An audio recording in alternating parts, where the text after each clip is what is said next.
To those of you who are Marvel fans, you already know that The Amazing Spider-Man was a terrible movie. The main antagonist is an angsty doctor that uses lizard DNA to regenerate limbs in hopes of regenerating his own lost arm. It turns out that the premise of this villain is based on real medical research. While many amphibians possess regenerative abilities, the axolotl has been a model species for limb regeneration for many decades. Axolotls exhibit an immune response in which they do not heal by scarring, which therefore allows them to regenerate entire lost appendages such as their tail, limbs, CNS, as well as heart and eye tissue. In certain instances, they have been able to regenerate parts of their brains. An important challenge of this study is to identify the stem cells that are responsible for regenerating the CNS and PNS in the axolotl. 10 axolotls were given anesthesia and their tails were amputated after the 15th myotome. After 35 days, the tails regenerated to the same length as an unamputated control group. To determine if the dorsal root ganglia, or DRG, regenerated normally, the regenerated tails were amputated and immunostained with antibodies to compare the number and spacing of the DRG in the regenerated tails to the tails of the uninjured control group. To test the regenerative potential of implanting axolotl neurospheres, spinal cords of transgenic axolotl tails with EGFP, enhanced green fluorescent protein, were incubated and cells were cultured and transplanted into axolotls with injured spinal cords. After 14 days of healing, the tails were amputated and analyzed for regenerative success. Additionally, individual clonal neurospheres were also cultured and implanted in spinal cord lesions. After 7 days of healing, the tails were amputated close to the implantation site and analyzed for regenerative success of the cloned neurospheres. In the first portion of the experiment, it was found that the amount of dorsal root ganglia, or DRG, was consistent with control tails. At around 35 days, the space between the DRG near the end of the tail was smaller than that of the controls. However, by 49 days, it evened out and there were no significant differences between the DRG spacings.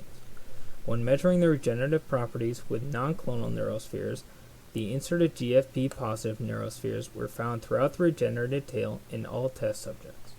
These cells produced all spinal cord cell types, and GFP was found in peripheral nerves as well. In contrast, the clonal neurosphere implants only significantly contributed to the regeneration of 3 out of 28 axolotl tails.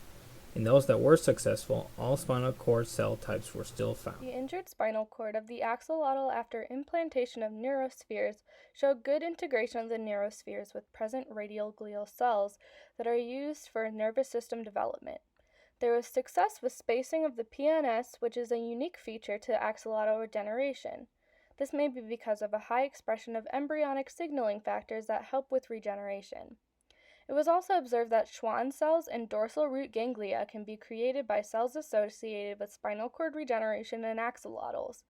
This research is significant to human medical advancements because the research studies regeneration of the PNS and the CNS. In humans, the peripheral nervous system has mechanisms that can regenerate damaged nerves, but the central nervous system does not have any mechanisms for regeneration, which is significant to recovery from spinal cord injuries. Researchers have been trying to figure out a way to help the human body regenerate the central nervous system to allow for a more complete recovery from a spinal cord injury. The study experimented with clonally derived cells and was able to show that they are capable of regenerating important spinal cord cell types in mammals, but not the actual nervous system. Instead, non-clonal neurosphere implants have a higher chance of containing a CNS or PNS stem cell, allowing the regeneration of these cells in the neurocrest generating zone. The neurological and reconstructive behaviors of the axolotl system contradicts with the mammalian system, which often leads to the astrocyte formation, which is the specialized glial cells that outnumber neurons, and the limited neurogenesis, which is the growth and development of nervous tissue. This is all important because it can help humans with stem cell research and studying regenerative abilities. This is why understanding how new nerve cells are produced and if it is local or from the CNS is incredibly important. However, being able to use embryonic stem cells to apply what we know from studying these amphibians is a highly controversial topic. A future goal is to determine whether these differences represent the extrinsic cues present at the wound site or the intrinsic differences in the stem cell populations. Characterization of the axolotl samples indicates that the cells integrate more quickly with the endogenous radioglial cells to form a continuous cell layer.